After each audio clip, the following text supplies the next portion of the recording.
Good afternoon, everyone, and welcome to the Community and Infrastructure Services Committee meeting for Monday, April 3rd.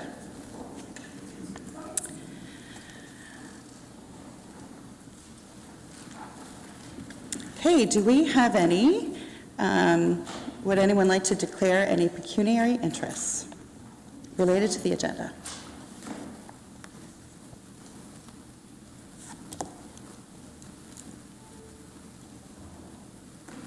Does Iowa have something? No, I do.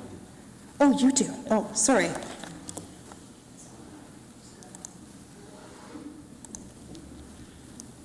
Go ahead, Paul. Yeah, thank you, Madam Chair. This is for the holding provision for 30 Francis.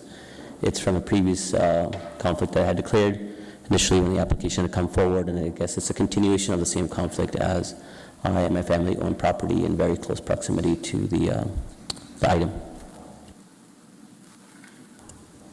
Thank you. Okay, we'll move on to the consent items then. Does anyone have any questions, or would they like to move the consent items? Thank you. Councillor Ioannidis? All those in favor? Okay, that is carried. Thank you.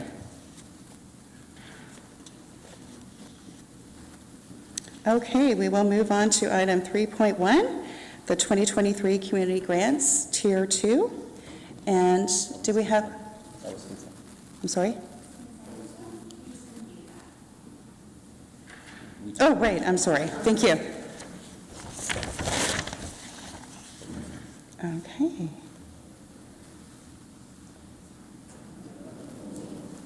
All right. We'll move on to our delegations then. Do we have Mr. Matthew Day here? Oh, thank you. Yes, come on up. Thank you.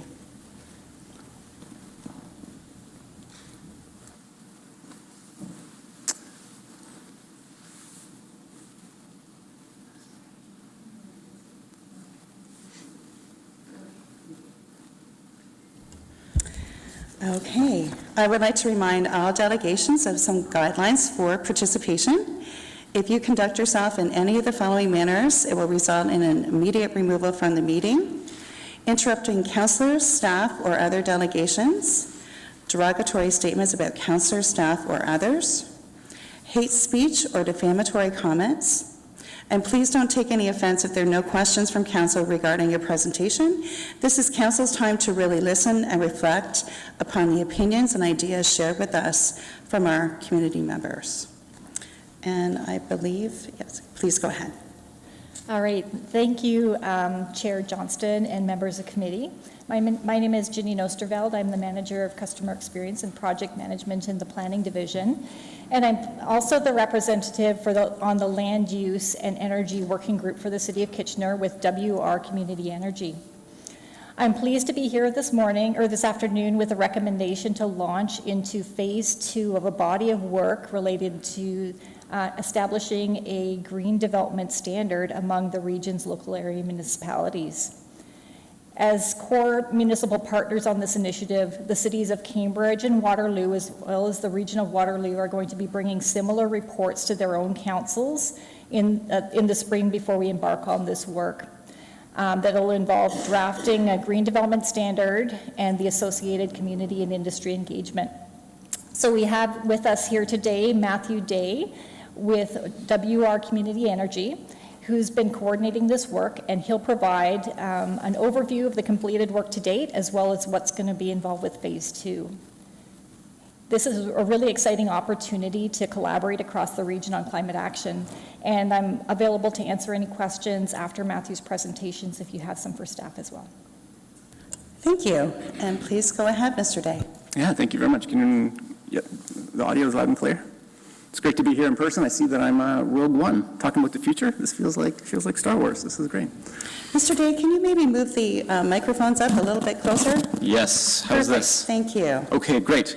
Talking about green development standards. Again, my name is Matthew Day. Thank you very much, Chair Johnston and members of the committee. It's great to be here. I knew I was going to screw this up somehow. Oh, there it is.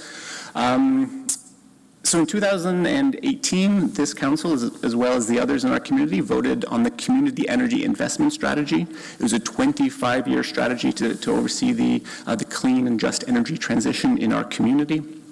We've since broken it out into 6 terms so we can meet our objectives here by 2044. Term 1 was about launching some projects to see how we work as a team, as a group.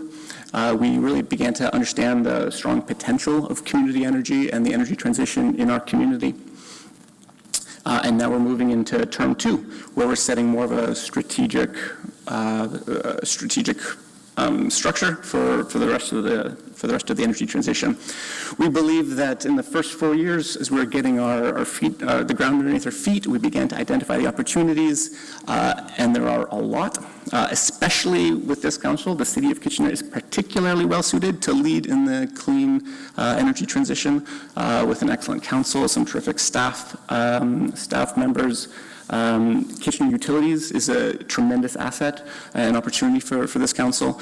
So we believe that by 2025, Waterloo Region, and in particular the City of Kitchener, should and can be leaders in the energy transition. As you may remember, Rennie Gation and I, Rennie, the co-president of Innova Power, we sent a letter to all council members talking about what we consider the 3 pillars of the energy transition. If we're going to meet our climate change targets, these are the things. Oh, am I still too quiet? Is it okay? Okay. So these are the 3 pillars of the energy transition, and they're our focus for term 2. The first is we need the markets, private developers to get on board. We need enabling policies, and finally we need strong infrastructure. And we believe that these 3 pillars work together. We're well on track to meeting our climate change and energy transition targets. If I had to name one project for each of these pillars, the markets would be around setting up a net zero community. Policy is around green development standards, and then our infrastructure, we should be looking at a low carbon strategy. But for right now, we're going to talk about the policy aspect of the energy transition, namely the green development standards. As Janine mentioned, WR Community Energy is a partnership with the region of Waterloo, the 3 cities, and our 4 energy utilities.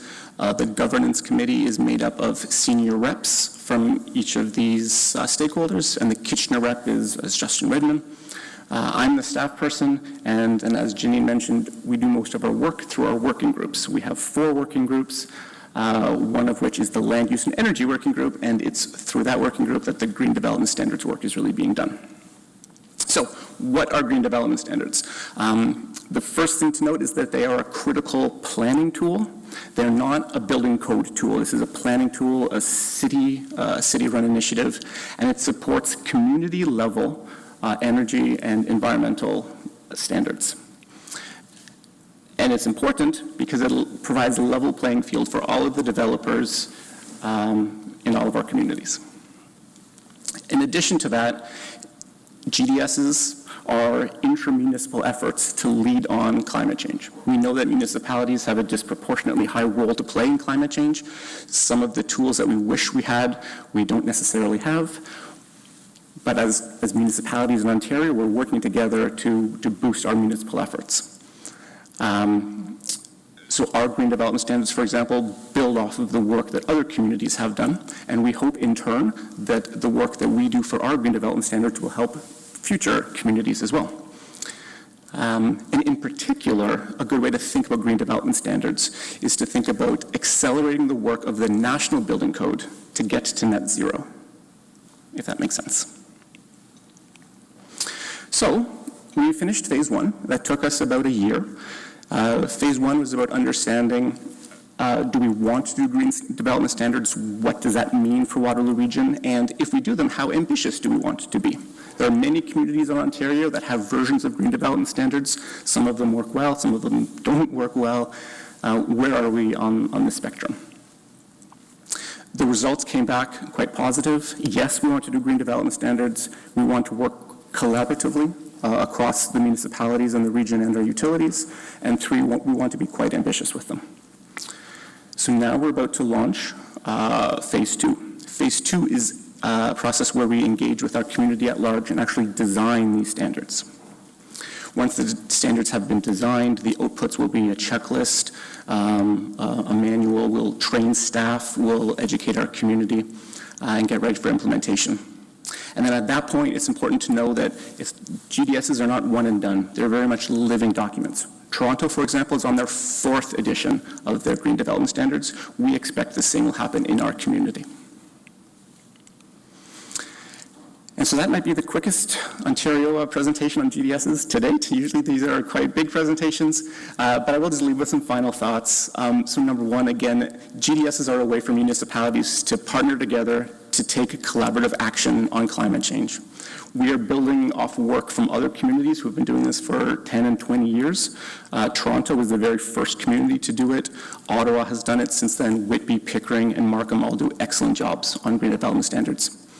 We will continue to build off of these other communities' work. The work to date will make our standards quite simpler, especially from an engagement perspective, but we do want to add to this body of knowledge. We want to innovate on green development standards, and we plan on doing this in 3 ways. One is through our utilities. Atypically in Ontario, we have all of our utilities on board with our current plan for the green development studies, green development standards, and we expect that they will play an important role. Number 2, we would be the first community in Ontario to have a harmonized approach. Many cities have different green development standards even within the same region. We hope to have one standard applied equally across all of our community. And 3 is that we would include the rural townships with our work, and currently that has not been done. So that's it. Thank you very much. Thank you for your presentation, Mr. Day, and we'll move on to council questions. And Councillor Ioannidis, you are up. Thanks, Chair Johnston. Thanks, Matthew, for coming in. You look very familiar. Did you used to work for us? I used to work in the basement.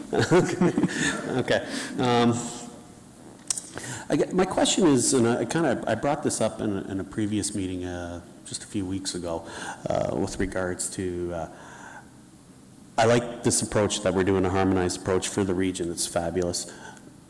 And I see that we're looking at models with other municipalities, but can we not focus this on a provincial-wide lens rather than what we're doing right now? Or is it we're trying to do this to set up a model for the province to follow, kind of thing? That might be a deeper question than you might. It's a great question. And there is a whole provincial scope to this. So the leaders are out in BC. They have a thing called the BC Step Code. They've been doing this since 2002, I think. Vancouver started it. BC liked it. So now they have a model that any municipality can adopt in BC. It was so successful that now the National Building Code is based off of BC's Step Code. So the National Building Code is quite further ahead than the Provincial Building Code. But of course, we are stuck with the Provincial Building Code. The feds want all provinces to adopt the National Code. We agree with them. They have I think, $100 million grant out right now that we are in the midst of applying for that is based on accelerating the National Code. So the theory locally would be if all of the municipalities can agree on one standard, then the province would be obligated to adopt the National Code locally. And so that is what we're doing when we're all working together municipally. So Ottawa's and Toronto's and Whitby's and Pickering's, they all are remarkably well aligned. We expect the core of our standards to also be well aligned. And then in addition, we bring the townships involved. And we think that's, 3/4 of the population of the province. And then that will put pressure on the province to adopting these codes. Okay, that's fabulous. And I really do like where this is going. And Madam Chair, when the time's appropriate, I'm prepared to move the recommendation. Thank you, Councillor Ioannidis. Councillor Singh. Yeah, thank you, Madam Chair. I think Councillor Ioannidis raised a really good point, and I'm glad about the answer that there needs to be a very unified, across the province kind of approach to this. Kind of mishmash of different communities trying to do it a different way. I don't think you get the maximum benefit. Another, it doesn't create a even playing field where some trying to endeavor to be champions and leaders take the initial brunt of, I guess, dealing with a market that may not be prepared to operate within the defined guidelines the green development plan. So my question to you would be, it's great that we're doing a regional approach. Have we been engaging with Guelph as well? The very least, if you look at Southwest after Milton, it's really Kitchener-Waterloo, Cambridge Townships, and Guelph, that's really central communities, and then further ways down. So if it's further kind of perspective, again, to my earlier point, it creates a better playing field. Have we been engaging with Guelph? Great point. We have talked with Guelph.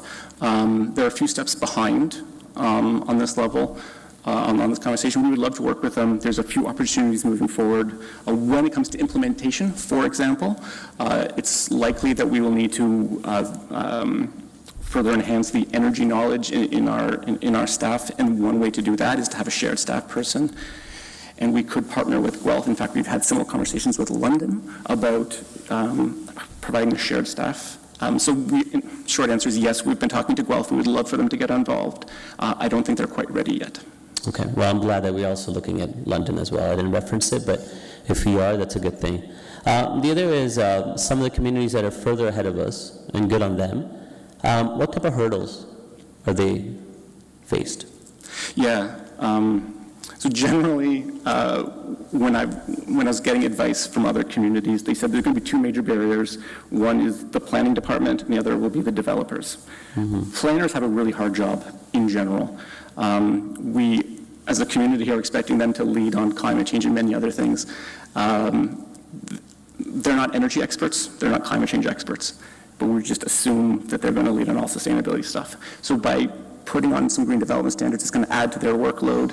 Naturally, they'll be thinking about the challenges of developers. So getting planners involved and councils on board was our first barrier, and phase one has proven that we are interested and that our planners are really willing to step up to the plate. The other major barrier will be the expected feedback from developers. What we know is that the feedback from the developers, their criticisms are largely consistent across all municipalities. Cadillac Fairview sued the City of Toronto in 2011. It went to the OMB. The OMB ruled that said Toronto, in fact, municipalities do have the right to implement green development standards. And then since then, that's why we saw many other communities jump. So the appropriate buy-in from the development community is necessary then, to not kind of go the same kind of pitfall for us as well. And the other, I'll ask a little further, on the green energy consultants that are really going to guide and help our planning department to develop this, I guess, the framework of it. Do you guys have development consultants as well to know exactly what the development community will face? That's the cost and the feasibility of, be able to, again, make a profit at the same time where the market doesn't bear too much of the cost, where it increases on the housing side of things at the very least. It further puts pressure on affordability. Great question. I think there's several questions in there. Number one, the consultant that we've hired, they are developers as well. And they've done this through other communities, and other communities have set up building advisory committees consisting of developers. We expect we'll do the same in Waterloo Region. In terms of the cost aspect, it affects perhaps the upfront cost, but the long-term cost, the life cycle ownership, from a consumer perspective, there's savings there. As the price of energy is going up, the price of carbon is going up.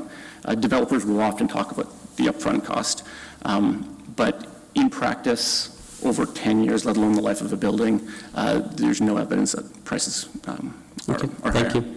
I may have been ahead of my time, but I've been asking for a development advisory committee like 6 years beforehand. I think we may be at a juncture where we have to revisit that, make sure that we have the appropriate kind of buy-in from all involved. Thank you. We've had a dozen or so conversations with developers on this topic. Thank you. Thank you, Councillor Singh. Councillor Schneider. Thank you, Chair Johnson. Thanks so much for this, Matthew. It's very exciting. I mean, the benefits that this will bring for environmental health, sustainability, and in the long run, cost are terrific. Is there a communication plan? I think maybe with developers, if they know that there's demand from consumers for this type of development, might that maybe turn their decision-making a little bit if they know they can build what customers want?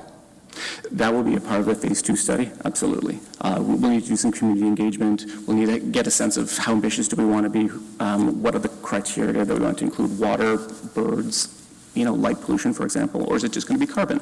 But then at that point, we wouldn't go very far without consulting with the developers, and absolutely, communication to the community at large will be essential. Yeah, I mean, I think communication, so our citizens are behind. I think there's a lot of support for this, and communicating this would be very helpful. And the cost, we've seen it here even with the city when we did the greening of our streetlights to LED. The cost savings that, the initial cost was significant, but the savings now are allowing us to do great things in our parks. So I think communicating the upfront cost may be high, but down the road, you're saving quite a lot financially and environmentally. So the communication, I feel, is key. So hopefully that's a big part of it.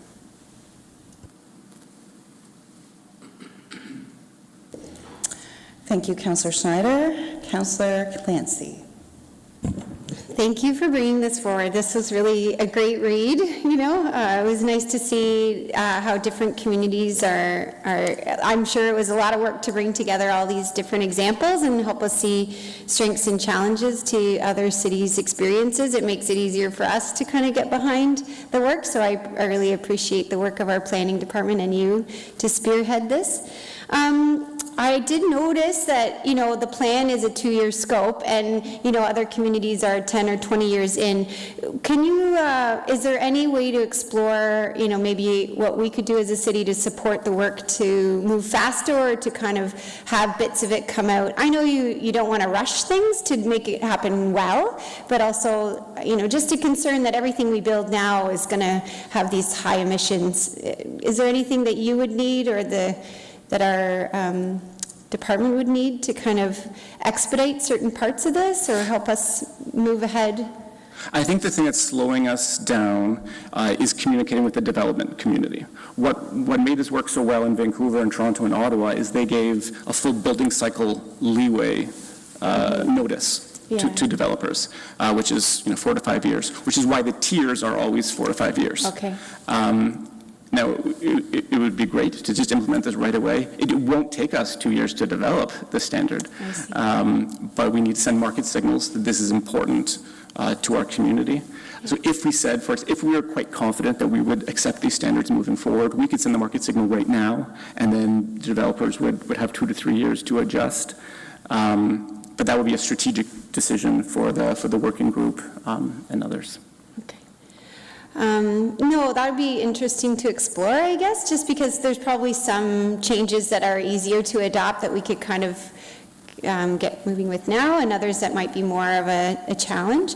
One thing I'm curious about is I know that it's a developer focus in the Phase 2, but I do wonder about why our trades and our skilled professionals in the area that usually work, subcontractors, etc.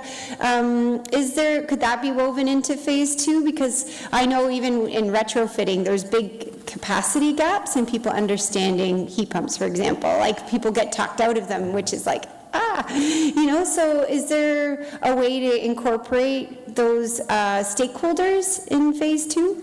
We will want to do that. That's a great point, Councillor Clancy. Skill development is significant. Fortunately, we have Conestoga College, Ontario's largest trades college, and they've proven to be quite responsive to the market.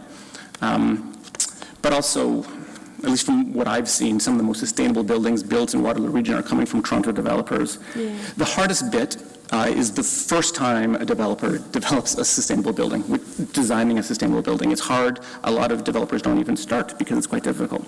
In fact, I was at a panel last week, and this was exactly the point. In Toronto, they were forced to design a building to that standard, and then they found subsequent buildings were quite it was easy to do. And that's the core of the success in the past. And I expect it will be the same. We will get some pushback from developers saying it's going to cost more money. This happens in every community, and it has for the last 20 years. We shouldn't be overly intimidated by that. Consider it. We should be sensitive to those needs from developers. But after they develop the first building, the second and third building is much easier. Yeah, I'm just wondering if we could pair people up, right? Like have a little wing or a succession plan where Toronto developers could kind of mentor some of our local folks who wouldn't have had that experience, perhaps. And there are Toronto developers who have volunteered that exact same thing. Okay, good. Yeah, I know I have found a willingness, even in developments in my ward, that there's an appetite for it, and so what could we do now? Maybe that's a now statement, is what do you see happening now for folks who do want to innovate, and maybe is there any red tape we could address to ensure that they have that? Like, I know, when it comes to geothermal type, looking at renewable energy projects for development, sometimes I've heard from developers that wanted to do that they've experienced, a little bit of resistance. I'm just curious about how we can make sure that we're having, I don't want to, just bigger conversations, I guess, when projects come up, to make sure we can make them realized. I don't know.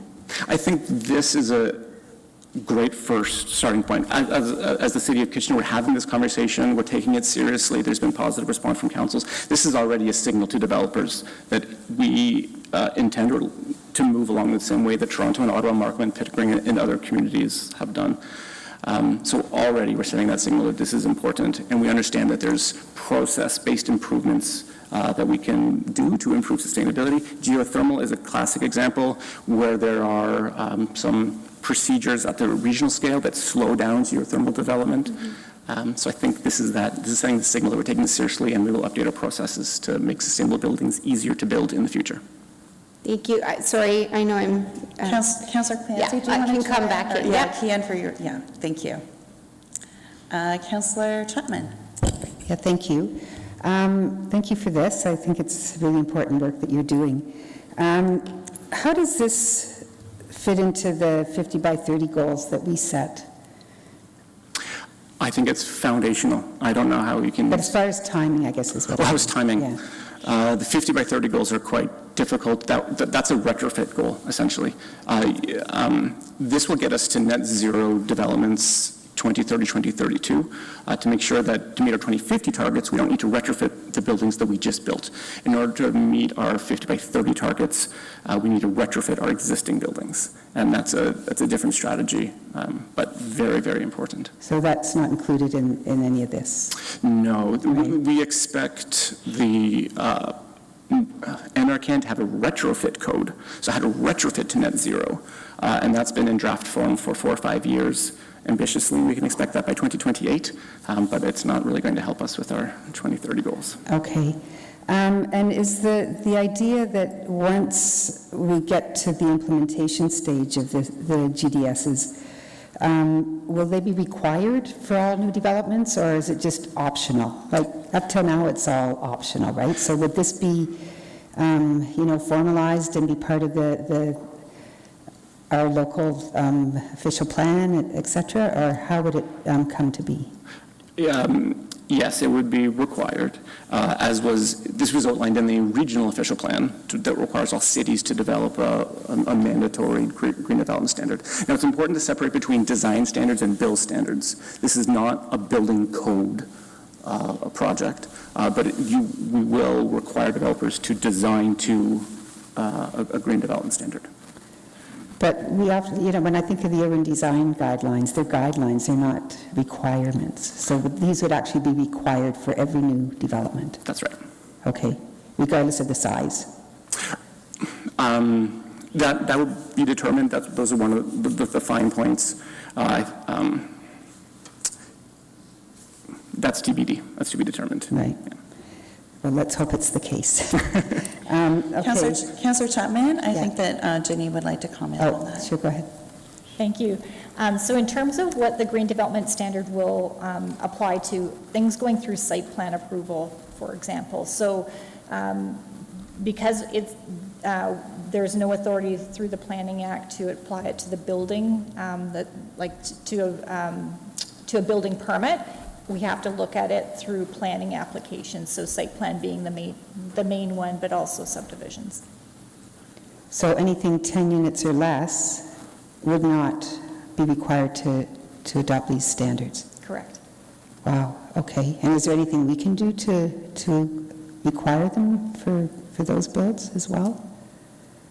We can look into it. Site plan approval is the most common across all of the province, but there are other aspects that we could look into. But I think we would need to research a little bit more.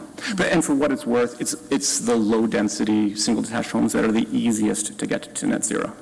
Right. And those have a much quicker I can payback see than how you that would think. be the case. Okay, thank you. And I think you've answered my other questions. The Planning Act as it stands right now, it does allow for this. I mean, I'm just surprised because I've been asking for something like this for a long time, and I was always told, no, we can't require these things, and I guess we can't, but if the Planning Act allows for it, and it's now just a matter of implementing what the Planning Act already allows us to do. Is that the case? And it has always been that way. It has always just been a matter of interpretation. So it's always been in the Planning Act as a tool that we could have as a municipality to implement these green development standards. As far as I know, you have always been able to ask for any design studies But not that you required. wanted. And then I'm not a planning professional, speculating a little bit, but I think it's, well, you need to design to a standard, and you can ask for the study, but you won't get a permit until you Right. actually design to that standard. Well, I that's what think Toronto did. I think this is great news, and I Councillor Chapman, we have a couple of staff that would like to comment on that as sure. well. Go ahead.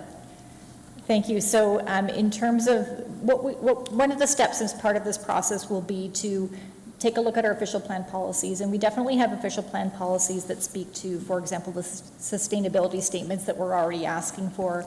The challenge right now, though, is that we don't have a consistent standard that when somebody submits their sustainability statement to say we have this set of criteria. So what the Green Development Standard provides is that criteria. This is what we're looking for, and these are our expectations. Okay. Well, I think this is really important, and as Councillor Clancy said, the sooner we can do it, the better. Thank you. Thanks, Councillor Chapman. Mr. Reedman? Yeah, through the chair, I would like to clarify, because I'm the one who said that we've had limited ability, and so when we've looked at other municipalities, it was really encoded in the regional or the city's official plan if there was no regional structure, and so that's the work that we were doing with the region, making sure that it's coded in there so that we can move forward with it. So there are some limitations of the Planning Act, and then the other component that we were cognizant of is Bill 23 actually talked about removing environmental policies out of site plan approval and other components, and that's been added back in. So that was a clarification that we just received recently from the province. Thanks, Mr. Reedman. Councillor Deneau? Thank you, Chair Johnson, and thank you, Matthew, for your presentation. You had mentioned that the federal government would like all provinces to get on board with these standards. And how is that working out with the Ontario government? Have you had conversations with them? I have not had conversations with the provincial government. Okay. Has anybody from your organization had discussions with the provinces, or with the province, sorry, that you know of? Not that I know of. Okay, so essentially it comes down to municipalities and regions to adhere to these standards. And if enough do sign on board, then you're anticipating that puts more pressure on the government, provincial government, to adhere to these standards. That's the theory. There's been conversation about, from energy experts and NRCan, why provincial standards exist at all. Why can't we just have one national body? Right. So those are the conversations that I'm alluding to. The conversations to just eliminate provincial standards, just have one national standard. Okay. Okay, excuse me. Janine, did you want to come in as well? Yes, through the chair. We did receive a letter from the province indicating that there is an interest in having some consistency for our green development standards. And so the path of conversation is both through the building code components of it, as well as how can we be more consistent across municipalities for the optional types of standards. Okay, awesome, thank you. And my last question, so of the regions or municipalities that have adopted the GDS, do you know if any developers have just said, you know what, we're not going to develop in this area or in the city because there's too much of red tape and it's just too costly or too time-consuming, we're going to move elsewhere where they don't have these standards? Do you know if any developers have done that at all? As far as I know, every community has had developers who have threatened to do that. And then it's a famous joke amongst us on this work that we've never seen it happen before. Okay, all right, thank you. Thank you. Thank you, Councillor Deneau. Councillor Davey. Yes, thank you, Mr. Day, for your presentation. My only question's been covered. The cost side was covered, but given the current housing supply crisis we're having, do you anticipate it will lengthen the time? Because we hear now about the processes and the forms and the study. Maybe it's just a question for staff. The surveys and the studies. Like there's quite a burden of work that needs to be done in order to develop. Do you see this increasing the time for approvals as well? I'm not sure. I mean, there's an argument to be made that it could make it quicker. All communities require some level of energy standards or energy strategies, and they vary wildly in quality. This would add some consistency and some processes and some staff training, so it could make it quicker. But I'm not sure.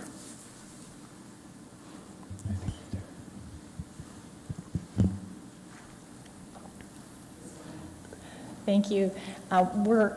As a municipality, we're always trying really hard to make our processes as efficient as possible, and certainly with a green development standard, one of the priorities concurrent to looking at evaluating a standard is how to have it fit into the process. So where can we make sure that we have staff trained up that Matthew talked about, make sure that we have it integrated in an efficient way. We don't want to make development more difficult, but we want to make it have a stronger environmental impact from a reduced carbon perspective, et cetera.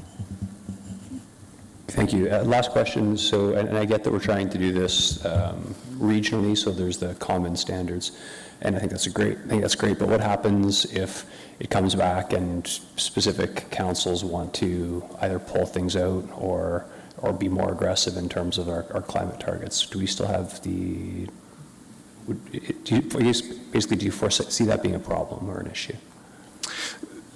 Based on the engagement we did in phase one, we're confident that there's enough core interest, at least amongst the cities, that we can proceed. Now the question would be, do we want to, maybe there's an optional component, whether, Kitchener with 50-story buildings wants to tackle, bird patterns or light pollution, and another community doesn't want to do that, that's a potential. And then you might have sort of a side or an optional component. That's absolutely something that we'll need to be flexible for in the future. Okay, thank you. Thank you, Councillor Davey. Councillor Clancy for the second round. Sorry, I just have one more question. I just wondered if I didn't see cooling reflected in the body of work, and just wondering where municipalities are at when it comes to buildings that can be cooled. I'm just conscious of extreme heat and the deaths that happened in Vancouver, and just wanting to see how we can make sure we adapt that way. Yeah, the way that the language is written, it's biased towards heating, but one of the key metrics is thermal energy use intensity, and that implies both heating and cooling. Okay, so you anticipate that the GDSs will have that reflected and that impact will happen, be realized that, okay. Yeah. Great, thank you. Thank you, Councillor Clancy. Councillor Singh.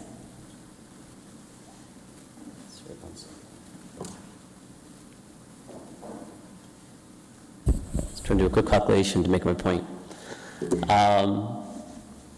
That point, I just want to make sure that we as a council are cognizant of this, and we, through our opportunity in a very early phase, through our comments, give direction to staff or at least a guideline of all things to consider, and there's been a lot of comments regarding, of course, specific items that could be more impactful, like, what Councillor Clancy just said in her last question.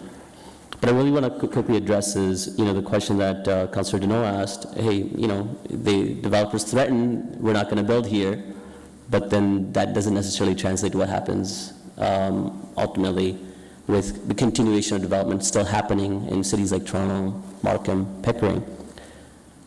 So you said that, but I think what's really good, and I think we have to ensure and be responsible that we add caveats to that cost of building did go up.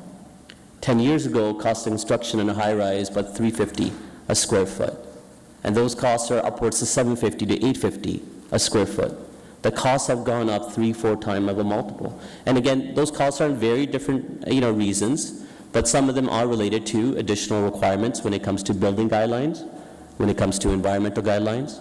So those are things that we have to weigh overall with the benefits of the green development standards that we're looking to implement. One of the things that does give me some comfort and ease with this is the fact that the important word in this is the harmonized. That it's not, we're trying to do it all, we're trying to lead it all, we want to be the only champions in the playing field. It's something that is an approach that's being looked at by the region, and we're weighing this as what's happening across the province. And I would hope that the continuation phases of this work really relies and places on that weight. Because at the end of the day, all this is very important, but we also have to be very realistic to what's feasible to accomplish as well.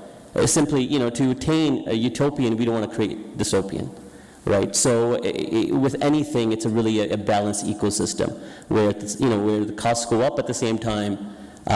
Just because we want the ultimate best designs for our buildings, but we can't lose sight of that we want to make sure that our community continues being affordable for the continued generations as well. So that would be my only comment. I love what's the directions it's taking. I like the I think the responsible kind of format of consultation that's being built into the phases. I just want to make sure that that's weighed heavily on as well. Thank you. Thank you, Councillor Singh.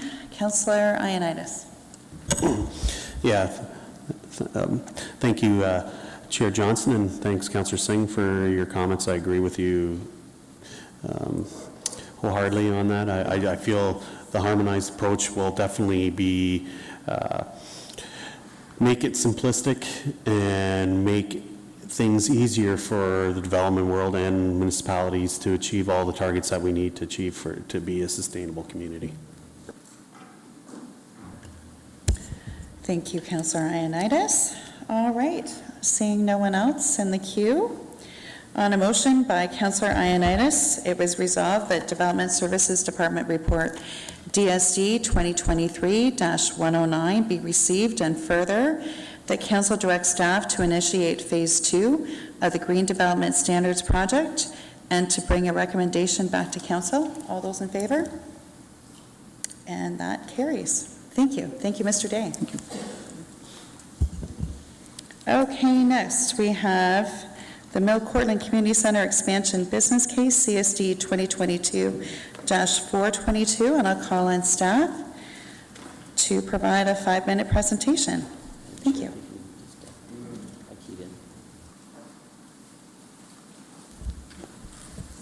Yeah, my apologies, Madam Chair. I gave my other conflict. I didn't reference this one. Mill and Courtland, I'd like to declare conflict on that one. It's just the community center is in very close proximity to property that my wife and I own. Thank you, Councillor Singh, and duly noted. Oh, man, that's like doing... Hello, everyone. Really excited to be here talking about the Mill Courtland Community Center and our business case. Oh, I got to do this? Do I do this? There we go. The Mill Courtland Community Center, one of the city's smaller community centers, really bursting at the seams with its 8,700 square feet. The small building envelope and overall site footprint is insufficient contrasted to the large number of supportive services and dynamic programs delivered at this site. The community center has modeled a unique grassroots approach which focuses on community capacities and has proven community development practices, which has led to several partnerships. These relationships have been fostered through the dedicated efforts of 3 associations and their volunteers and highly skilled community center staff. The associations are the Mill Cortland Neighborhood Association, Highland Sterling Community Group, and Cedar Hill Community Group. The city's commitment to this project is in the public domain, with funds currently allotted in the 2023 capital budget. An expansion to Mill Cortland Community Center was recommended in 2005. Leadership Facilities Master Plan has been delayed several times due to competing funding needs. When staff plan on building a standalone community center or complete a substantial expansion or renovation to a community center, a comprehensive business case is completed. Led by a team including staff and neighborhood association representation, the intent of the business case is to conduct a thorough needs assessment through the implementation of community consultants, including engagement with groups such as neighborhood associations, stakeholders, equity deserving groups, staff, and other social service agencies and partners who may operate out of the community center from time to time. Accompanying the engagement with the community and staff, usage data, demographics, and trends are also analyzed to get a comprehensive picture of all the possible elements to be considered. With the Mill Cortland business case, it included a team of representatives from staff, the Mill Cortland Neighborhood Association, the Highland Sterling Group, and was led by award-winning placemaker Jay Pitter. The Mill Cortland business case supports upgrades and a renovation to the community center. Rapid neighborhood growth, specifically with the center's neighborhood boundaries, suggests the expanding both internal and external spaces is a pressing requirement. The Mill Cortland neighborhood is expected to grow by 37% by 2041, outpacing the great growth rate of the city, which is projected to grow at 24% during the same period. The Mill Cortland Community Center's equitable community engagement activities included placemaking storytelling, 2 public surveys, 10+ organizational stakeholder interviews, community-led neighborhood walk, participatory open house, just to name a few. Highlights of the engagement including the love of the back space of Mill Cortland, which has become a great space for community building, the cob oven, the gardens, the large green area, play space, and ping pong table. The gymnasium and kitchen activities, classes, and recreational sports were also a highlight for those who were engaged. Respondents noted the importance of more and better multi-purpose and flexible spaces that can meet a broad range of needs and programs, pointing out that many of the current spaces, such as the gym and the parking lot, already support multiple activities but could be improved. Also of note is the portable out back at the community center, which was intended as a temporary solution for programming, and 16 years later is starting to show its age. So the business case highlights several elements that were brought forward when considering an expansion and renovation of the facility. The priorities are categorized in 5 areas. There's the exterior, front and side of the facility, the exterior at the back of the center, the interior of the center, accessibility, ensuring parking lots, hallways, and walkways are smooth and free of incline, and sustainability. The slide here shows some examples of the elements that were brought forward in each of the 5 categories. Some examples: front and exterior, flexible spaces that could heat to facilitate such outdoor activities like the community market. At the back, replace portable with a single-story multi-use building envelope extension. And actually, that's just a rendering there of that particular recommendation. Interior, install dedicated music room with soundproofing, accessibility, create barrier-free access, and sustainability. An example is installation of solar panels. In the report, you're going to notice that the estimated cost outline for the business case is just over $6 million, and that the total budget is just under $4.5 million. It's important to understand that the budget shown in the business case includes the implementation of all design elements that were identified in the business case, as well as contingencies and escalations. As is often the case with most business cases, not all of these elements, these 31 elements, can be prioritized and implemented in this project. It's expected that during the design and development phase, which is next, staff, along with representations of the neighborhood associations, will be part of the project team and work with the architect to identify and prioritize the critical components from the business case. Staff are confident that they can work with the project team and architect to develop a program with a scope that aligns with the available budget of $4.498 million.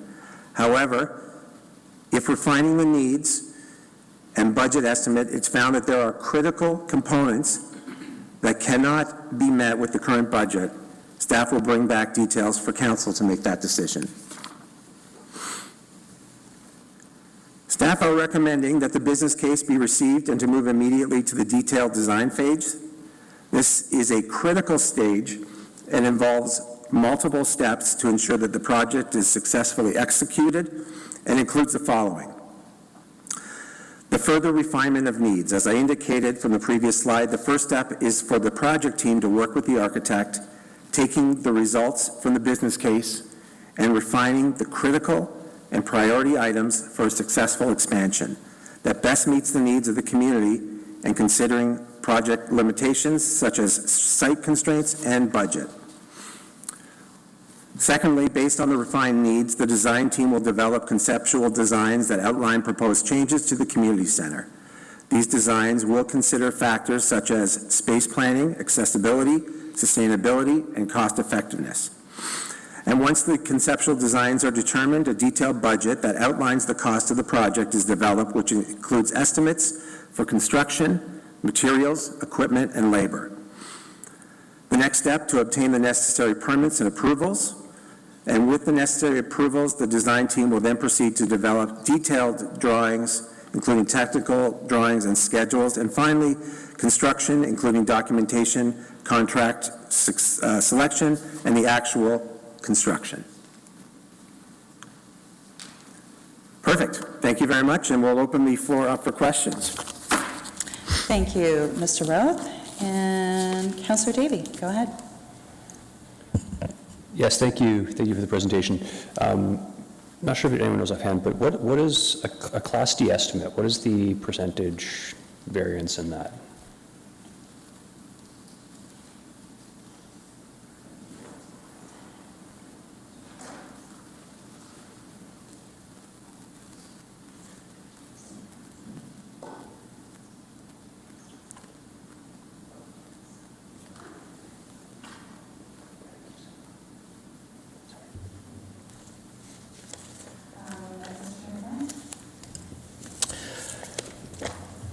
Thank you. Through you, Chair Johnson. We typically use a Class C estimate. Here at the city, the planner used the Class D estimate. It's about the same as the Class C estimate, so it's about 20 to 25% contingency, and then there's an escalation cost as well, depending on when we start the construction. Okay, thank you. And I appreciate the comments Mr. Roth put forward in terms of staying within budget. But I guess my question is not, necessarily limited to this, but when we hire a consultant with a budget, are they not directed to come back with a proposal within that budget, generally speaking? Through the chair, to Councillor Davey, in some instances, the planning group does bring back an actual budgeted amount. In this instance, they did not feel comfortable giving a recommended, what to recommend and what not to recommend. So we still have ample time in the design stage for the project team to take a look at all the elements and bring forward the critical elements. Okay, thank you. Thank you, Councillor Davey. Councillor Chapman. Yeah, thank you. This is very exciting. It's been a long time coming, right? So I think it's very nice to see that we're at this stage now. I know there's been, concerns have been raised over probably since 2005, before my time, about, making changes to this community center, which is, as you mentioned, 3 neighborhood associations that are very unique and very active, right, in the community. So I'm very happy to see this come forward. I guess I had 2 questions. The first one has to do with the displacement time. Like, I presume there'll be a time when they can't use the community center. What would that look like, and what is the approximate timing for that? Through the chair, that's a difficult question to answer definitively, just because we do not know the extent of what the expansion will look like. We have started discussions with the neighborhood associations as early as last week with regards to the real possibility of not being able to use that facility for their programming. We found out through that discussion that the neighborhood associations were more concerned about being able to continue with programming. So now staff are going to be putting their minds to where else in the community programming can be operated out of, like local churches or local schools, and also getting an understanding of what their core programming is that they want to continue on. So discussions for that have already started, and we're already putting our minds to that. Okay, and will the outdoor space remain as it is? And I know, again, we're at an early stage, but is that the hope? Like the new part, taking out the portable and extending the building towards the back, that's not going to encroach on the cob oven, for example? Through you, Councillor Johnson, it became very clear, as you know, in the public consultation that was very important to the community. So it will be a priority item when we're talking with the architect. It's still too early to say whether or not we can meet all demands or all critical elements and how we're going to meet them, so it's really hard to comment on that. I would assume that we would try to, if we had to move something or if something had to be removed and we had to replace it and it was really important, that would be part of the project budget to do that. Okay. And lastly, I guess I would just hope that the community neighborhood associations and the community itself will be fully involved as the design is finalized and things move forward. Can I have that reassurance? Because I know this is very important for members of this community. Through Councillor Johnson, that is the intent. There will be the same individuals that were part of the project team on the business case have been invited to participate as the project team for the construction, and that's getting their involvement right at the beginning when we're looking at an architect. Okay, that's great. Thank you so much. I look forward to seeing it happen.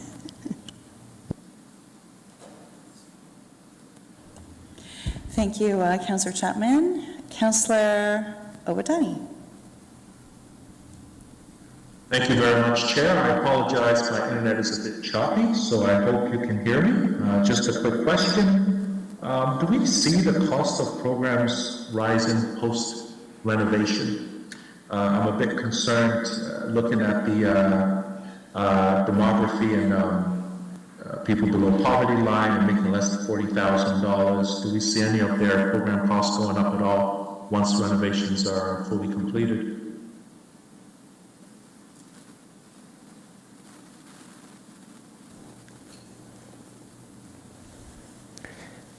Through you, Chair Johnston, the cost of I don't foresee any impact on costs for programming out of that community center with the expansion of the community center.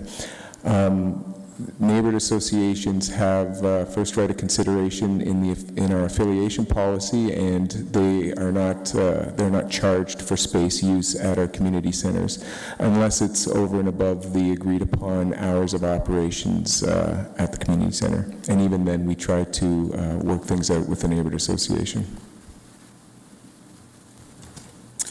Thank you. Thank you, Councillor Obadani. Councillor Clancy. Hi, thanks for this good work. It sounded very thorough and thoughtful to making sure all the voices are included, so I appreciated that. It was good to look at. I just, given our recent conversation about green development standards, is that, do you hope to incorporate some of those tools when building the project? Through Councillor Johnson, can I get a point of clarification? Are you asking the tools that were outlined in the business case? So we just had a presentation about green development standards for our development community, and there were lots of good ideas on how to make sure we build a building that has low carbon emissions, and I just wanted to ask about our next steps, if that will include some of that, those features. Through the chair, during the initial business case, I wasn't clear on what was presented, so that wasn't part of the original business case recommendations. There have been some recommendations that were brought forward in the business case, which has to do with providing a green roof, looking at bioswales and those types of items. As with all the items within the business case, they'll be vetted now with the project team, and they will, along with everything else, and we'll prioritize. And it'll be an exercise in determining what we can build within the budget, and if we can do some of that and it's deemed priority, then we would look at that. If what was discussed this afternoon was more than what was outlined in the business case, then that would be outside the scope right now of our consideration at this point, unless given further direction. Okay. I know that, typically the operating costs are lower, so, maybe that's something to consider, because we're looking at this building being in our community for many decades, right? So it might be more upfront, but hopefully that would save us money over time. Sorry about that. I also had a question. Is there a thought to preserving some of the existing structure? Would that save some costs because it said there was 10 years lifespan left in the building? Through the chair, absolutely. We're looking at a small expansion to the facility, as well as a renovation to the existing facility. You're right to say that they did cost out replacing a lot of things that might not be at end of life, and so we would be reviewing that as we're going through the process of design to determine whether or not we need to replace everything, if it's more cost-effective to do it now, or if it's more cost-effective to do it down the line a little bit when it's at its end of life. So there will be opportunities there, I believe. Thank you. Thanks, Councillor Clancy. Councillor Deneau. Thank you, Chair, and thank you for the presentation. So the square footage is 6,800 now of the, what will that increase to? Do you know? Through the chair, we don't know exactly what that will increase to. I believe what the recommendation is to likely provide an extension to the envelope that will allow us to allow us to remove the portables in the back. So we have there are two portables, right? One portable at the back that we would be replacing. So unfortunately, no, I don't have the square footage, the final square footage, but it would be to replace that. Okay, and so I was reading through the report, and you mentioned, or Steve mentioned, a 37% increase in population around there by 2041, which is only 8 years away.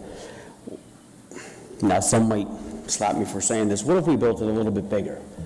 How many times do we see schools, high schools, grade schools, brand new builds within 2 or 3 years?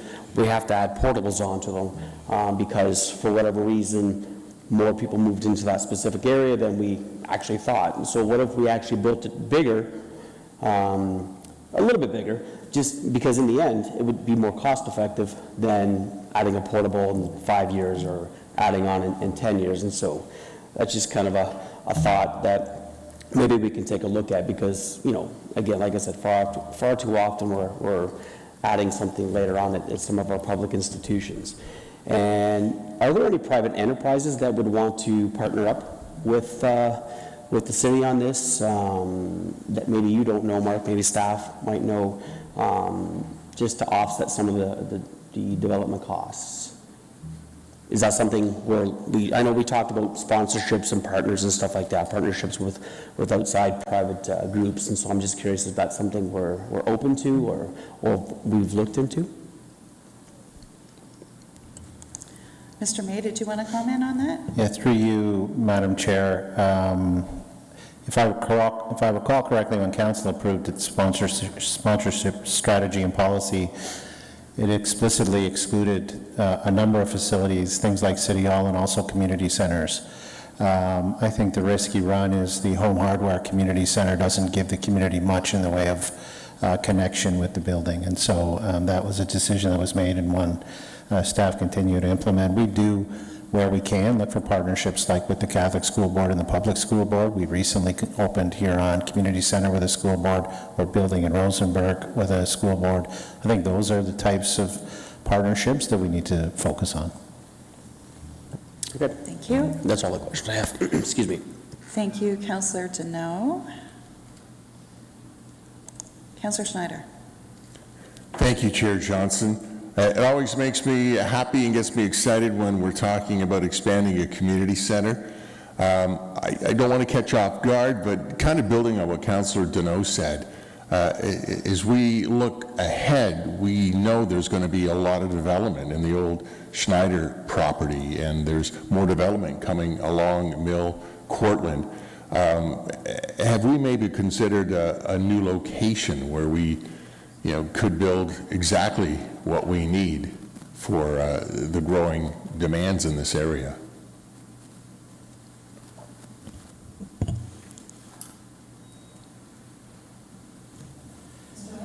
Through you, Madam Chair, what I would tell you is if you ever visit Mill Courtland Community Center, it is a smaller community center and brings great value in being a smaller community center. What I have found is that community centers are not always better when they're bigger. In fact, they lose some of the personal touch. You then have to go out and seek people beyond the neighborhood boundaries.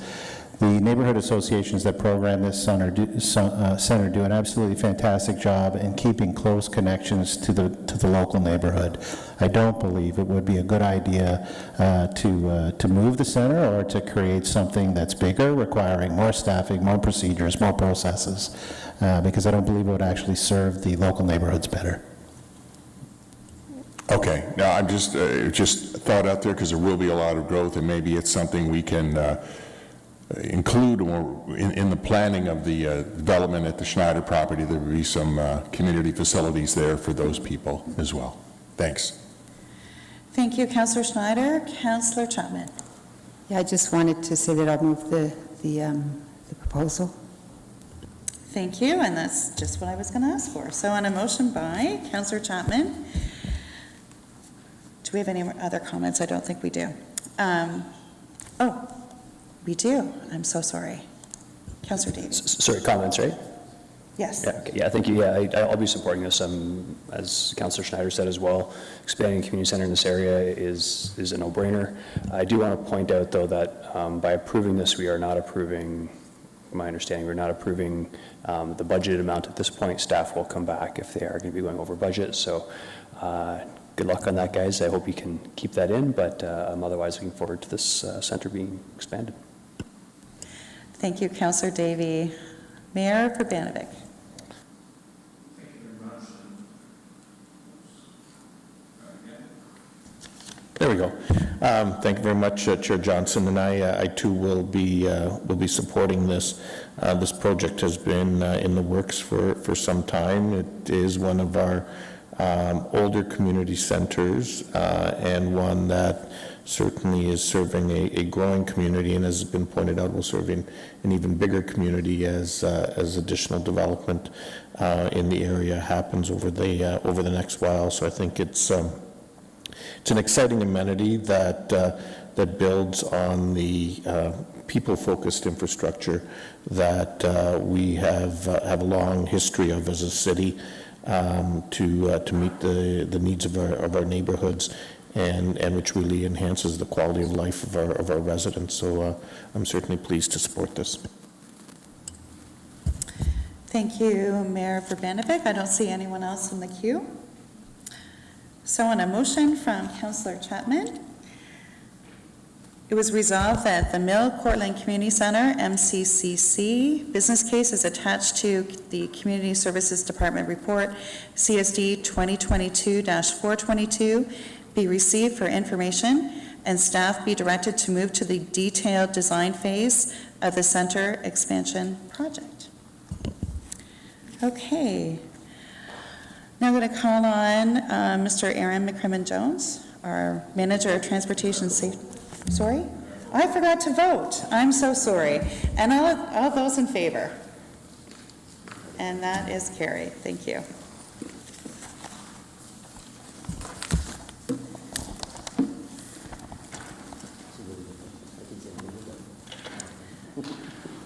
So, Mr. McCrimmon-Jones, our minister, wow, you just got a big, give this man a raise here. Manager of Transportation Safety is going to provide a summary of the Aaron Brook Drive traffic safety study and hotspot improvements. Thank you.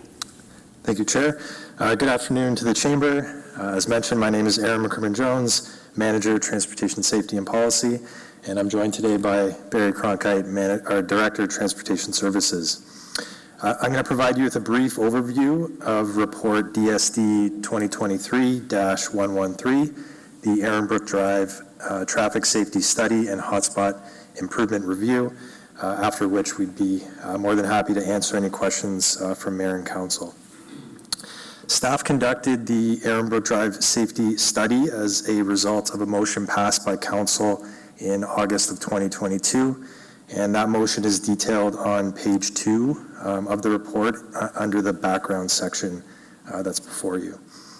The safety review was focused on the segment of Aaron Brook Drive that is south of Rittenhouse Road and where 2 recent severe collisions occurred in 2020 and 2022.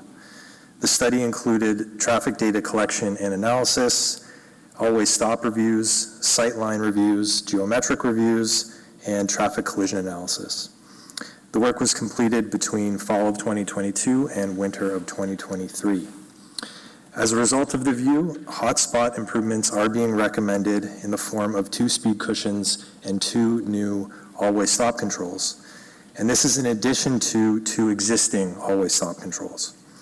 If approved, the distance between these 6 measures, proposed and existing, would be approximately 225 meters between each measure, and staff are confident that these changes will calm drivers through the corridor and change the feel and function of Aaron Brook Drive. And sorry, I don't know if I clarified there that it also includes 2 speed cushions. So 4 new measures, 2 speed cushions, and 2 always stops, in addition to 2 existing always stops. To provide some additional context, the Vision Zero strategy, which was approved by Council in December 2021, introduced a new hotspot improvement program. The program is intended to be a data-driven engineering exercise which uses available traffic data and modeling to help prioritize and make rapid safety spot improvements to the highest risk locations in the city. The hotspot improvements being recommended on Aaron Brook Drive are data-driven, and they're in the locations with the highest speeds and in close proximity to where the 2 severe collisions happened in 2020 and 2022. The recommended hotspot improvements, the plan for Aaronbrook Drive was circulated to all addresses within the study corridor via a hand-delivered letter. This letter provided a single point of contact, background information, a summary of the scope and intent of the review, a reference map of the proposed hotspot improvements, as well as visuals of the type of improvements that are being proposed. We received a total of 7 responses from residents along the corridor. 6 of those residents were in support of the proposed changes, while 1 was partially in support of the proposed changes. That individual was in support of the all-way stops. They were not in support of the speed cushions being proposed. And I should also mention that one of the residents was requesting more measures along that corridor. The letter included information about today's committee meeting and instructions as to how to participate as a delegate. Mr. Cronkite and I are happy to answer any questions or take comments from Mayor and Council. Thanks. Thank you, Mr. McCrimmon-Jones. Councillor Singh. Yeah, thank you, Madam Chair, and I'd be happy to move this at the completion of the discussion. I may have some proposed amendments. I'd like to have some questions answered and see what my colleagues would have to say on this matter as well. First of all, I just want to quickly thank the transportation team to expedite the review of this roadway. It was not in our radar for the immediate timeline, although I think it was on a priority list, but with the accidents, reoccurring accidents along this roadway gave a little bit more urgency, which required me to bring a motion to council, which was supported last fall, and we are where we are.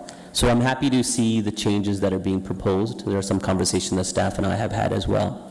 A question to, I guess, both, Aaron and Barry. There are 2 cushions being proposed. Because of the number of accidents that happen. So I'll take a step back and just kind of ask to add some context, because we do have new members of council around this horseshoe. Having 9 accidents over the last 5 years on an internal neighborhood street, is that common? Through the chair. Through the chair. I wouldn't say it's necessarily common. That is probably higher than what we would see on other minor collector streets, but we're averaging 2 or so collisions per year. In this case, it wasn't necessarily the number of collisions, it was the severity of the 2 collisions that happened in 2020 and 2022 that really triggered the need for this review. I appreciate that. That was going to be my next question. It's not a matter of just fender benders, but there were serious high-speed related collisions. 1 into a household, into a garage, where a vehicle lost control. Another one, I think, remind me again, a vehicle went airborne and landed upside down on top of another vehicle.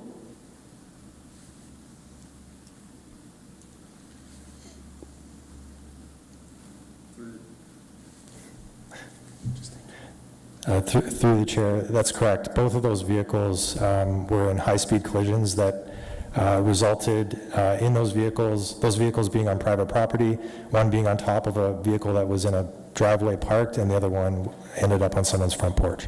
Okay. All right, thank you. I just wanted to bring some of this facts to the attention of the entirety of council, of course, the new members as well. Now, with the 2 speed cushions, I know that there was one resident that communicated directly with the transportation staff saying that these measures perhaps don't go far enough. I want to bring to the attention of staff and, of course, the committee here as well. I have heard from a few other residents that have kind of said the same thing. They're very relieved that some measures are being introduced, but they're kind of concerned, will it alleviate the concerns and the level of traffic volumes they have seen over the last number of years. What would happen if we're not achieving the desired intent? Like typically there's a 1-year review. Can you explain on that so you can give me some comfort and I can relay that back to constituents as well? Through the chair, thank you for that. So after these measures are installed, we will go back and collect data and compare that data with the data that we've collected over the past 5 or 10 years to understand what those changes were, and ensuring that they are getting the intended results. Speeds and volumes are down. So there will be a follow-up study to confirm the impactfulness of the measures. So the follow-up study would be, sorry I missed it, but the duration you said? So we'll look to get these measures installed this summer or fall. Yeah. And depending on how much time we have left in the year, we would look to collect data before the end of the year or first thing in 2024. Okay, so 2024 or either 2023, okay. And if we're not seeing a significant change, there could be additional measures that are recommended at that point? Through the chair to the councillor, yes. Through our hotspot program, we are continuously evaluating the entire network. That includes speeds, volumes, collisions, exposure, the infrastructure. So we will continuously monitor Aaron Brook Drive as we will with all streets in the city. But we will specifically look at the data here, and if things aren't working as we feel that they will, we can make more improvements, and we can do that fairly rapidly through our hotspot improvement program. Okay. Now, council continues to hear that four-way stops or stop signs are not the best measure to slow down speeding because people don't adhere. If they're speeding and not following the recommended speeding maximums, then they're not necessarily going to be the type of people that perhaps even look at the stop signs. But we're really relying on the four-way stops. Could future measures be a recommendation for additional speeding cushions or road narrowing? We're not necessarily seeing that here. Through the chair to the councillor, so always stops are not intended to be a traffic calming device. They're installed to change the right-of-way where there's enough traffic on both of those intersecting streets. And we know that installing unwarranted always stops can cause safety issues. We studied both of the intersections here at Rockwood and the Country Way, one of which warrants an always stop per the minimums of the Ontario Traffic Manual, and the other one is very close to being warranted. Having said that, one of the indirect benefits of an always stop is that it does slow traffic down. So we do feel confident that this will slow the majority of drivers down. And as we know, based on our compliance studies, the large majority of drivers slow and come to, if not nothing else, a rolling stop if they don't come to a complete stop. So we do feel very confident that traffic through those intersections will be drastically reduced with these always. Okay, Madam Chair, is there someone else in the queue as well? Then I'll queue back in. Thank you, Councillor Singh. Councillor Owodani. Thank you very much, Chair. I want to first say thank you to the transportation team for the presentation and the recommendation. But when the follow-up is being done a year from now, I'm interested to just find out what type of data will be collected. And then also, is it possible for us to speak to the neighborhood? So rather than just having just numbers of data, we're able to just hear from them and get their feedback if things have changed. And then my second question, is it possible, and that's not like a kind of question, but I just felt to throw it out there. Is it possible to still be reckless, in your driving if you're going below 40 kilometers per hour? Just wanted to throw it out there to get your thoughts on that.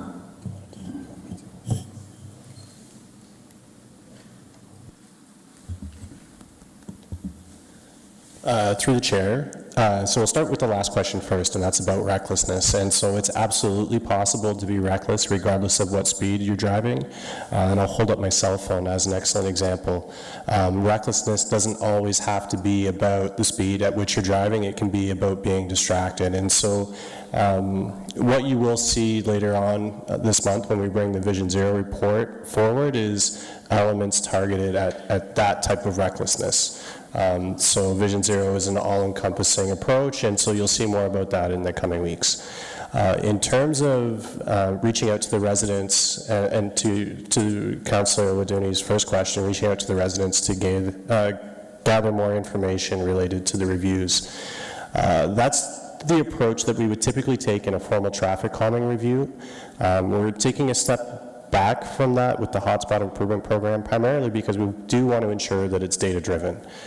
So in this case, what we would do is we would collect that data, we would then connect with the ward councillor, have that conversation about what the data looks like, and then we could determine follow-up from there. If we feel it's necessary to reach out to the residents to gather additional information, we'll do that. But we need to collect the data first to get a better understanding of what that data is telling us, and so that we understand as staff before we determine what that next step will be. Thank you. Is that... No further questions, thank you. Go ahead. No, I said no further questions. Thank you. Oh, okay, thank you. Councillor Deneau. Mine's just a comment. I'll save it after Councillor Singh. Okay. Councillor Schneider. Thank you, Chair Johnson. I noticed the title of the attachment A is Aaron Brook Drive Study Corridor and proposed safety measures. So it's not just about traffic calming, it's about reducing the speeds, not just reducing speeds, but improving the safety. And just kind of going a little deeper on Councillor Singh's questions about the always stops. Like, yes, they're not meant to slow down. That's not their main purpose, but controlling the traffic. Could you maybe just go a little deeper and explain how the always stops will improve the safety of this stretch of road? Through the chair to the councillor, when we're looking at an intersection that has a stop sign only on the side street, and if that intersection begins to get too busy, meaning that side street starts getting a lot of traffic on it, it begins to warrant the requirement, because the split between the main street and that side street are getting closer. So in the case of the warrants, when we look at through the Ontario Traffic Manual, we want to see a split of at least 75 to 25% between those two streets. If the side street has less of a split, for example, has less than 25% of the overall traffic, it doesn't warrant enough for us to recommend an always stop to council. However, when an intersection gets busy enough, there's enough pedestrians crossing there, it begins to warrant that need for an always stop to safely alternate all of that traffic moving through that intersection. For a location that does not warrant an always stop, drivers on the main road begin to learn very quickly that there is seldomly somebody on that side street to stop for. And that's where you get a lot of disobedience, non-compliance with the stop sign. So we want to make sure that there is enough traffic on that side street to warrant a recommendation. Okay, thank you. And I'll have comments later. Thank you. Thank you, Councillor Schneider. Councillor Singh. Thank you, Madam Chair. So I'm going to ask a few questions here. First one is, and this is one of the residents that did communicate with me directly, and I think they spoke with the transportation team regarding not sufficient enough measures, that they just weren't satisfied. And their primary concern was from Rockwood and then the forthcoming, the speed cushions that are proposed near Terra Crescent.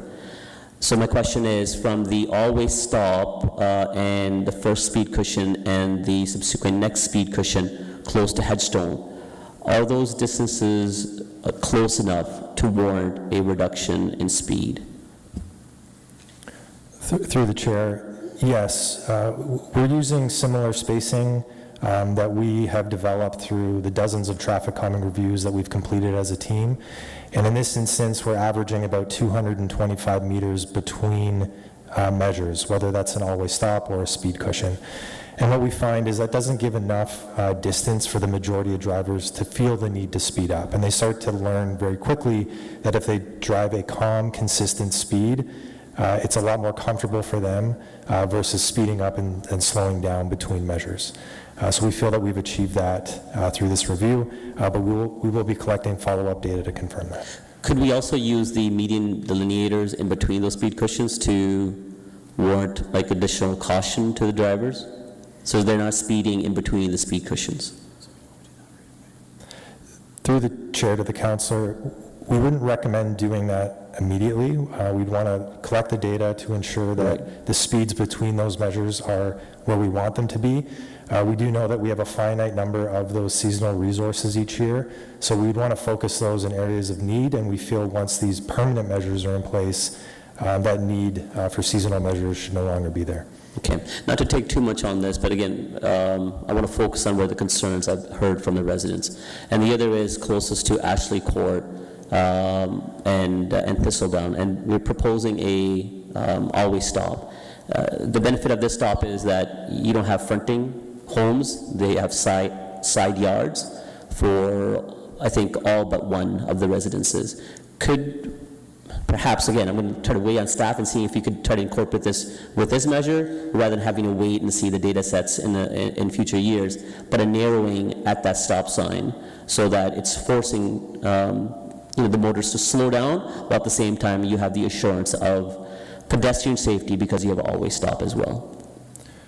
Through the chair to the councillor, we wouldn't want to spend resources on redundant traffic calming measures. So we know through our data that the speeds very, very close to that stop sign between Piper's Green and Ashley Court are approximately 43 kilometers an hour in terms of the 85th. So we are getting very good compliance through there. So we wouldn't recommend adding any additional measures and focus on the areas where we are seeing those high speeds encroaching into the mid-50s and even high 50s in some locations. Okay. Now, I hear you, but I'm going to ask another one where I'll try to add, I understand that staff rely on the data and the engineering aspects of what makes sense to make this effect happen. We're driven by emotion a little bit, emotion by the residents, and anecdotal kind of experiences that are felt by the residents that live there 24/7, as opposed to us at one point in time placing instruments that gather information. And sometimes those two things don't rely. So I'll let that one go, that's fine. Perhaps I can bug you guys in future years. But where I do want to insist in a little time I have, and we've had this conversation, is the raised crosswalk, perhaps between the Always Stop near the Country Way and Rittenhouse. And just added information for the committee. This is the in-between section where one of the major accidents had happened, where the vehicle lost control and went into a resident's garage. And additionally, what I want to add is this is also an area where we have asphalted winter maintenance. And this was a piloted area, and we have, again, a lot of data collected on the, considerable use year-round, and especially because you have a schoolway. You don't see it in the map that's provided in the report. I don't know if the committee members are looking, but there's a little bluish section there, just at the end of the page, and that's a school. And the trail network acts as a connection point to the school as well. So could we, if this is also added as a recommendation from committee, add that as an additional safety consideration? And that's more towards, I think, Vision Zero, as opposed to slowing speed down. Through the chair to the councillor, just to go back to the data quickly, when we look at the collision frequency and the speeds along Ehrenbrook Drive, this location, the 85th percentile speed was below 47 kilometers an hour here, and the majority of collisions were occurring near the Country Way and Rockwood. We do note the severe collision that happened in 2022 at 60 Ehrenbrook. That was about 3 houses down from where we're proposing the new Always Stop. So that trail is about 125 meters on each side, between the new Always Stop and the existing Always Stop at Rittenhouse. So going back to the discussion about spacing, we have about 250 meters between those two stop signs. So we wouldn't recommend adding another measure there in order to control speeds. But to your point about Vision Zero and safety of trail users, what we would recommend is studying that location for a pedestrian crossover, and doing that once the weather warms up a little bit to increase our odds of getting enough trail users to warrant PXO, and then bringing that forward to council through a separate report, the results of the study. And look, it's not my intent to be, heavy-handed and force this through. I want to weigh and respect the direction, the information that staff are helping to provide. So could that be a direction that's given to staff, that a PXO be a part of the measures being recommended right now, and that report come back, and that way the committee, with full sum of information, can make a determination if we still want to proceed, depending on staff recommendation or irrespective of, with a raised crosswalk in that section? Through the chair, I don't think that a motion would be necessary. I think staff can commit to doing that study. I think that if PXO is warranted, then by all means we would bring a separate report forward. But recognizing the amount of time and effort that Vision Zero in its totality is going to take on staff, my recommendation to this committee would not be to ask for an additional report if that PXO isn't warranted, but rather that we connect with the individual counselor and discuss those results at that time. Again, I start off saying I don't want to challenge staff, but I think that's the way I want to make sure that this committee and council has the relevant information, because again, I'm relying on more anecdotal as opposed to the quick data that was collected by staff of increased concerns of where the accident happened, and especially because that is a connection point to a school way there as well. So I would add as an amendment that that report be brought back so that we can make a future decision on that. Madam Chair, would that be okay? Is that simple enough, or? Yes, did you want to? Just a PXO and a subsequent report be brought back to a future committee. Yes, I think that's fine, as long as it's fine with the clerks.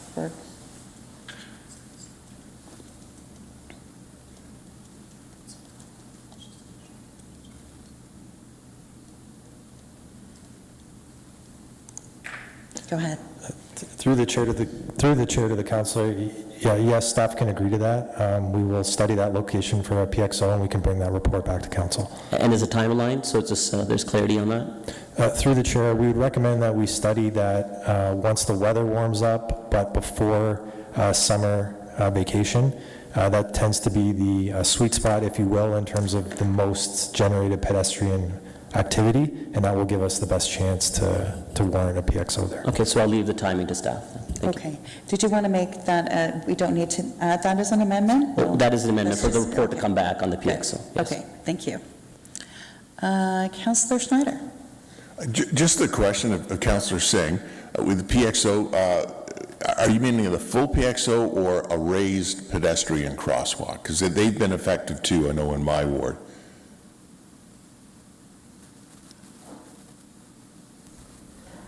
You'd be surprised I don't ask for much. Initially, when consultation with staff, I asked for only a raised crosswalk. Okay. But if something, a better measure can be accommodated, I don't mind it. Yep. But the very minimum, I was requesting a raised crosswalk. Perfect, okay. Thank you. Okay, thank you. That seems to be all the discussion. All right, on a motion by Councillor Singh, it was resolved that an always stop control be installed at the intersection of Aaronbrook Drive and the Countryway as outlined in Development Services Department Report DSD 2023-113, and that an always stop control be installed at the intersection of Aaronbrook Drive and Rockwood Road, and that a speed cushion be installed on Aaronbrook Drive between Hedgestone Court and Martis Crescent, and that a speed cushion be installed on Aaronbrook Drive between Hedgestone Crescent and Terra Crescent, and further with the addition of the amendment from Councillor Singh, that the uniform traffic bylaw be amended accordingly.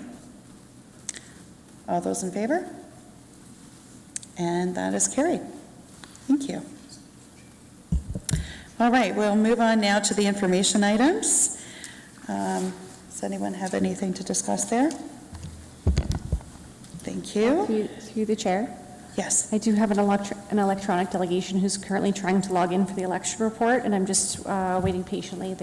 They just emailed 3 minutes ago. So she's supposed to be logging in right now. Okay. I didn't quite hear what you said, but I'm going to go Sorry.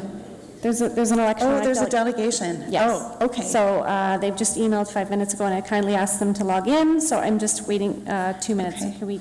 Okay, in the meantime, I go to Mayor Verbenevik, please. Well, perhaps I'll begin by moving a motion to move it out of information into a discussion item, because we need to do that. Yes. So I'll move that, and then I have some comments to make Okay. while we're waiting for the delegation. Okay, we'll need a vote on whether or not to, The election report, yep. yeah. We'll need a vote. All those in favor to move this to a discussion item, the election report? Thank you. And go ahead, Mr. Mayor Verbenevik. Thanks. And I guess to begin with, thanks to Ms. Fusco for the report that's in front of us.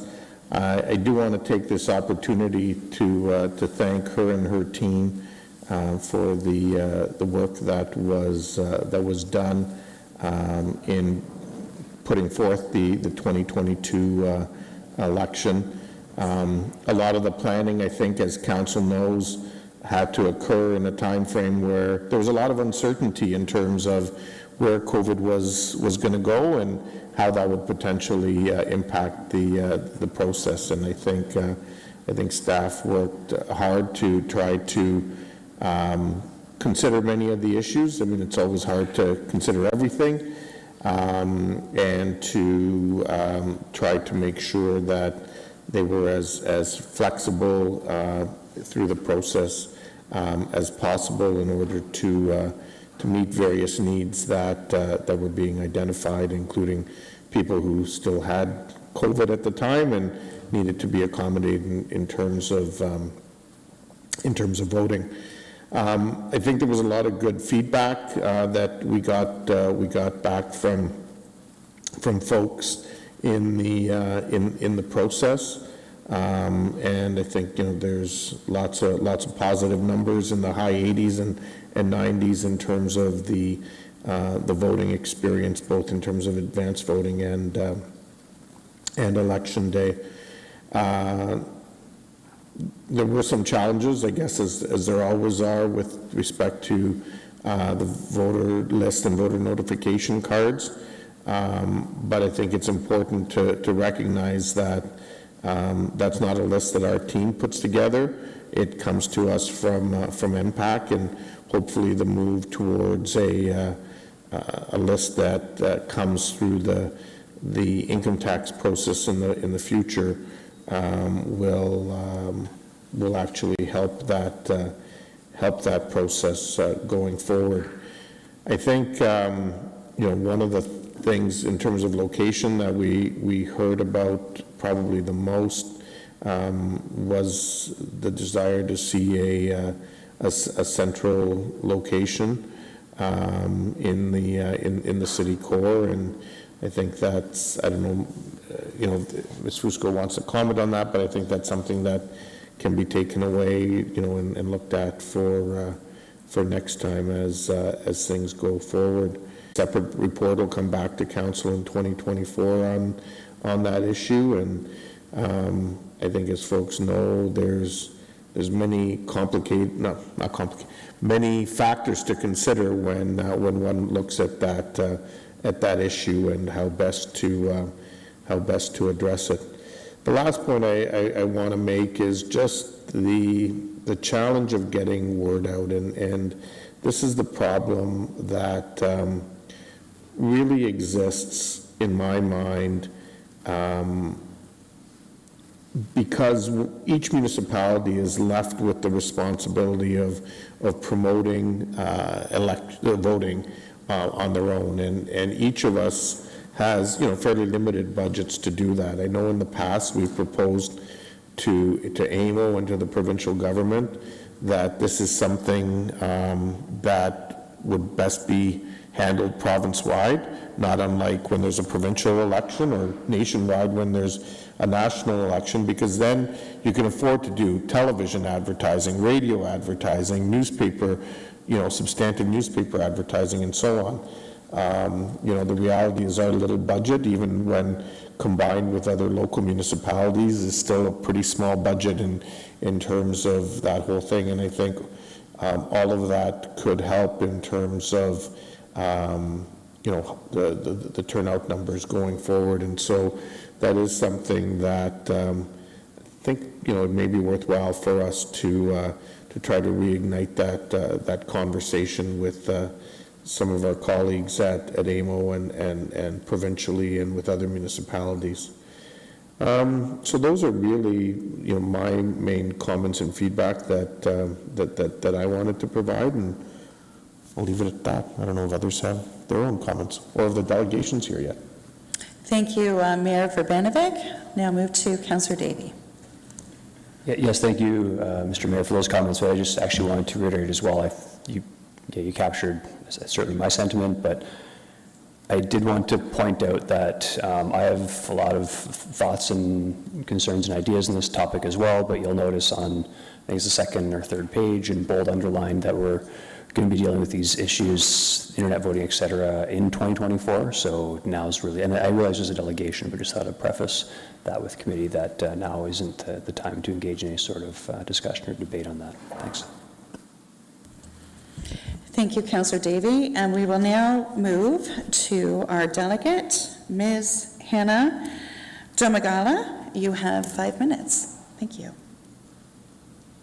Hello, Mr. Mayor, members of council. You will see me twice, actually. I took the opportunity to add a word on this topic today because it's actually dear to my heart. And I did read the report on election results, and I actually noticed in the points in the summary where it talks about what is missing or what could be done better. At least 3 of the points talk about communicating about the elections. As the mayor has said, it's hard to promote it. What I found kind of almost unnecessary is the opportunity that the previous council voted, and I know in other jurisdictions they have done the same, to take away road signs. I have been called a tree hugger before, so I'm not into the idea of producing too much materials, but this was the most visible sign of an upcoming election. Now, the amount of time that they're allowed could be discussed and many other things, but the idea of having those signs all over town the way they were before does bring people's attention to the fact that there's an election coming, does introduce the local candidates, and is still, I think, the best and easiest way that we can promote the elections. Also, from the candidate standpoint, it is an affordable way to get yourself out there, and especially if you are a new council member and you are not known like the current sitting council members, this is the way that actually can be affordable. And the signs can be reused very well for many other different things. First of all, for next municipal elections and for other projects as it has been done. So I urge you to actually reconsider that bylaw, again, together with the regional council, because there's regional roads and local roads, to be able to put for a certain period of time election signs out. Again, limit their size, the time, whatever is needed, but that is the one and greatest way of promoting the elections and the candidates. Thank you very much. Thank you very much. Are there any questions of the delegation? No? Okay, thank you. We'll now move on to Councillor Schneider. Thank you, Chair Johnson. Great work done by our clerk's department and our whole elections team. Getting the word out is important, but I also feel, conversations that I've had, and this goes beyond getting the word out, and voting is just the number of candidates on the ballot. People tell me they're totally overwhelmed. You have to vote for mayor candidates, council candidates, regional council candidates, school board candidates. It's a lot of work and research to do that.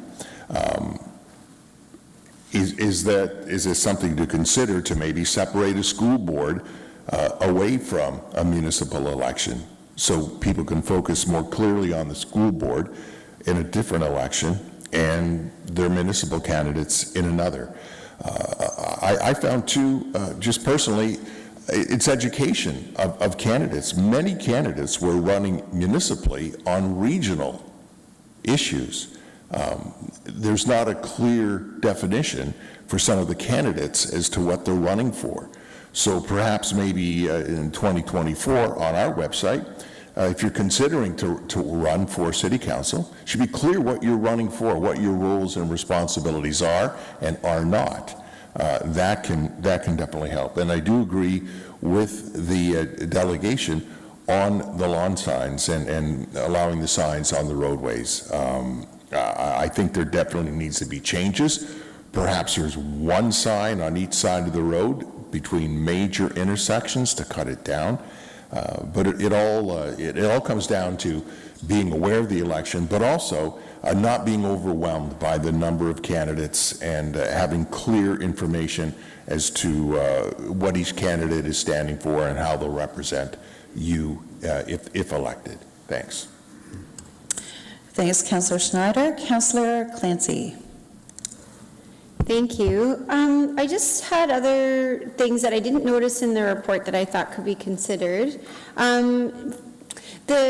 The voting day was on a PD day this year, and I just wondered, if that was a factor.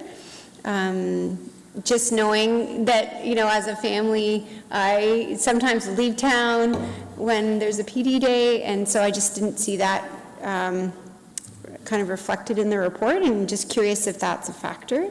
Is there, I guess we, sorry. I think that's done for the safety of the schools. Sorry. I see. If that's a different, is that a difference from years past, right? And so through the chair, so the declaration of the PD Day is different than years past, and that was something that was lobbied for at area clerks levels. The desire to not want children in the schools when we are having a voting location. Schools have long expressed concern with safety and not knowing when members of the public are coming into the school for voting purposes.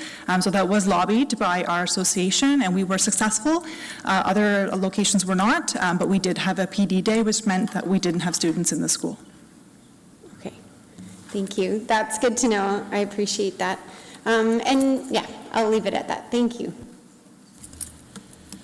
Thank you, Councillor Clancy. Councillor Singh. Thank you, Madam Chair. I think to Councillor Davies' note that I think there's going to be a fulsome conversation that would happen when the report comes back in 2024, where we can, try to add some recommendations or looking at changes of procedures and policies at that point to ensure that we can have a greater buy-in of our local democracy for the 2026 election. But I quickly want to address what Mayor Ravenovic has said. I think there needs to be a larger collective advocacy that needs to be done through AMO towards the province, where there is a kind of I guess, unified approach of conducting the election, similar to the way the federal election is and the provincial elections are. And a lot of times different communities have varying levels of resources to allocate. And that's unfortunate because, again, local democracy matters. And I think it matters the most. To ensure that there's equity across the board is very important. And I would love to work with Mayor Ravenovic for our council to advocate to the province directly as well and work with AMO also. But the reason why I keyed in more specifically is, and I think each one of you can probably share a story that you experienced, but I just want to thank the clerk's department, of course, Ms. Anderson and Ms. Fusco for their leadership in running a really well-run election. I had a member who had mobility issues and really wanted to participate in the election, and his mother actually contacted in the remaining hours for the election to end, and saying this person really would be disheartened if he couldn't vote. And I think it was either Ms. Fusco or Ms. Anderson went directly to the home to make sure that they could cast a ballot. So again, that goes really above and beyond and shows that anyone that wants to participate has every opportunity to participate, and that's great. Thank you. Thank you, Councillor Singh, and I second that as well. Councillor Deneau. Sorry, Councillor Ioannidis. Thank you, Chair Johnston. Yeah, I agree with many of the comments that were raised around the horseshoe today. I concur. I think our staff did an amazing job. Throughout the election time and letting our public know what's going on, and even in the website was quite detailed. I consider ourselves lucky. We could be dealing with issues that is south of the border of Kitchener that is dealing with different issues. But one of the things too that I want to emphasize too is, and Councillor Schneider mentioned it, what I really found interesting is a lot of the issues that many candidates put forward are issues that are not even municipal issues. And I think there needs to be more stringent qualifications with regards to what can be put out there, because it's rather confusing, and a lot of the issues that were put forward are dealing with issues that are provincial and and as well regional, but also what a role as a member of council can do, because there's a lot of promises made out there that don't make any sense, and it just confuses people and confuses what we do, and it just, it makes even our job even here more difficult too, because the issues that these individuals put out there that say that they can solve certain things, and which is not accurate. And I think accurate roles and definitions of what we can do and what's within our purview should be reflected in if at all, you know, more encouraged by staff or whoever to, you know, to have accurate information out there.